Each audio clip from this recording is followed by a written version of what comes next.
Students, welcome back in BBVN online class. हमारा chapter complete हुआ है चिट्ठी का सफ़र। लेकिन जो कबूतर है वो अभी भी संदेश भेजने का काम करते हैं और कबूतरों से कहाँ कैसे इलाकों में अभी भी संदेश भिजवाए जाते हैं, इसकी जानकारी हम ले लेते हैं। उड़ीसा पुलिस खास तौर पर हुमर कबूतरों का इस्तेमाल राज्य के कई दुर्गम इलाकों में संदेश पहुंचाने के लिए कर रही है। दुर्गम वे इलाके होते हैं जहां पे पहुंचना बहुत ही मुश्किल होता है।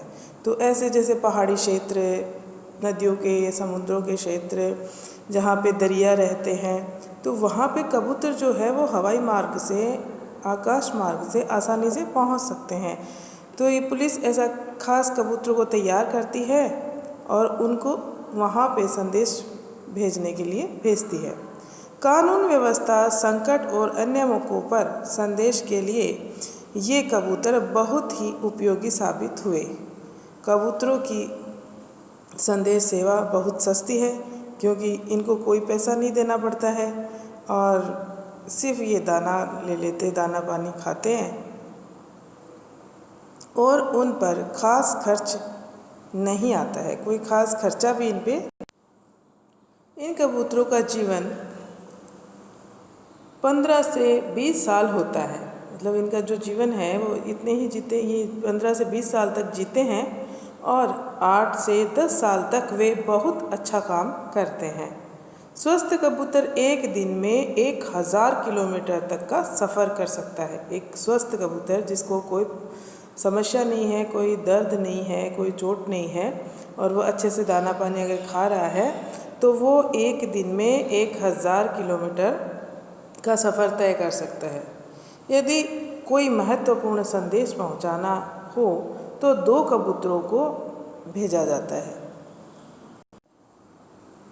ताकि बाज के हमले जैसी अनहोनी स्थिति में भी दूसरा कबूतर जो है वो संदेश पहुंचा सके। अब आपको पता है कि सभी पक्षियों में बाज जो है वो बहुत ही खतरनाक और शक्तिशाली पक्षी होता है जो दूसरे पक्षियों को मार सकता है। तो बाज का अगर किसी कबूतर पे हमला हो गया और वो संदेश नहीं पहुंचा पाया तो 2 कबूतरों को एक साथ भेजा जाता है।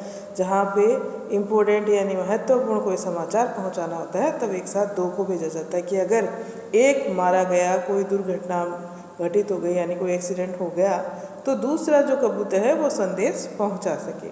शायद यह पढ़कर तुम एक ऐसे कबूतर की कहानी पढ़ना चाहो जो दूसरे विश्व युद्ध में संदेश पहुंचाता था।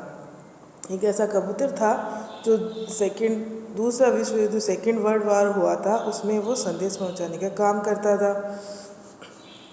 इस कबूतर की कहानी नेशनल बुक ट्रस्ट से अंग्रेजी में छपी एक किताब में दी गई है। किताब का नाम है ग्रे नेक, जो कि इस किताब के हीरो का भी नाम है। ग्रे नेक, इस किताब का हीरो भी ग्रे नेक है।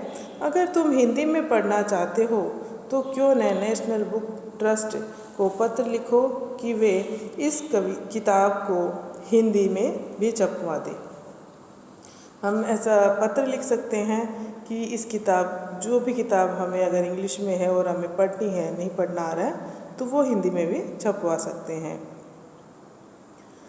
यह रहा उसका पता, national book trust India, A5 green park, नई दिल्ली 110016। ओके स्टूडेंट्स, तो यह थी हमारी चिट्ठी का सफ़र की जानकारी। नेक्स्ट वीडियो में हम इसके क्वेश्चन आंसर्स करेंगे।